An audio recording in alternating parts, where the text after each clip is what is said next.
Hey friend, I know the problem you're having right now. I need another battery. I only have one, and I need a spare one, just in case.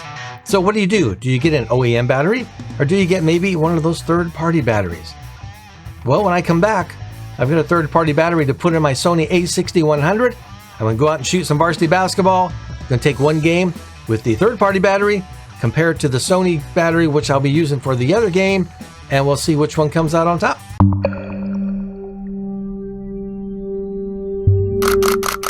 Hey, if this is your first time visiting my channel, don't forget to subscribe and click that notification bell so you can learn more about sports photography and also learn how to make better images.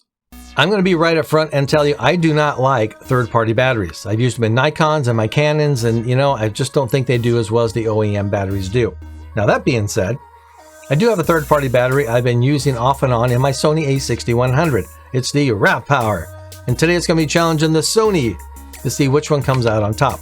Now the cool thing about the RAVPower, aside from being about $13 cheaper than the Sony battery, which isn't that much truthfully, you also get the cool charging station. No, I'm not doing an unboxing video. I don't like those. So you get two of these little batteries, which slide right in here like so, right? See that? Perfectly. And you can charge two up at one time while you're using another one. And of course, it also charges the Sony batteries. So we're going to take these batteries, go to a game. Actually, we're going to go to two games. I'm going to shoot the RAVPower, the third-party battery for the girls' varsity basketball game, and then the Sony battery for the boys' varsity basketball game. Put them in my cool Sony a6100. Same camera, same settings for both batteries, so there's going to be no difference there. And we will find out which one comes out on top, which one holds a better charge, which one I can get a fair amount of images out of, which, by the way, I must say the Sony, I've gotten over 1,000 images on one battery with still 2% of the battery left just shooting basketball. So it's gonna take a lot for the RAVPower to knock this off its pedestal. So I'm gonna grab all the gear together, get in the car, we're gonna go to the game, and we're gonna see which one comes out on top, the Sony or the RAVPower.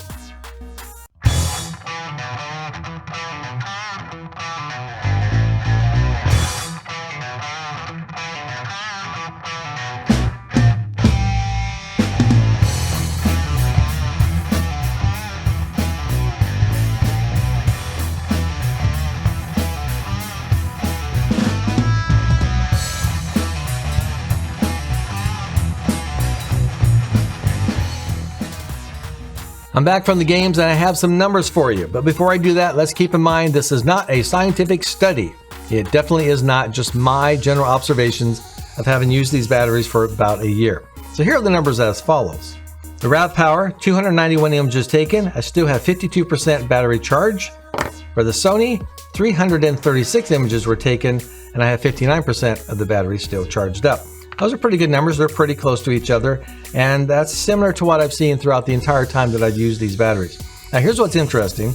I've had the batteries out of the camera for about an hour now. I just tested them. The RAVPower is back up to 70% charge, and the Sony is up to 63% charged. So go figure that one out and explain that to me in the comments. I'd be curious on that one. So say you want to pick up one of these third-party batteries for your Sony camera. How does it compare with the price and what you're getting to the Sony? Let's jump on Amazon.com and find out. So right now the RAVPower is going for $31.99 and you get two batteries and a charger. And oh, check that out. There's a coupon for an extra $5 off. So that's like $26 for two batteries. That's a pretty good deal. Now let's compare that to the Sony battery. Sony, you get one battery, no charger, $53.95. So which one came out on top? Well, for me, it would be the Sony. And here's the main reason why. After using both these batteries for over a year now, what I found out is the RAVPower, when you get down to like 15% of the battery left, it falls off really quickly. So you're at 15%, you take a couple images, you're down to 10%. Take a few more, you're down to 5%. So it falls off really quickly till it's finally drained. Now the Sony, you get down to say 15%, take a couple images, you're down to 13%.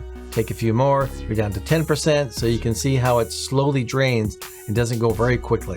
So that's the reason I would pick the Sony over the RAVPower. So tell me what you would do. If you needed some spare batteries, would you stick with the Sony battery? Or would you go for some other third-party battery like the RAVPower, or maybe a Wasabi, or something else like that that you know works really well? Let me know in the comments.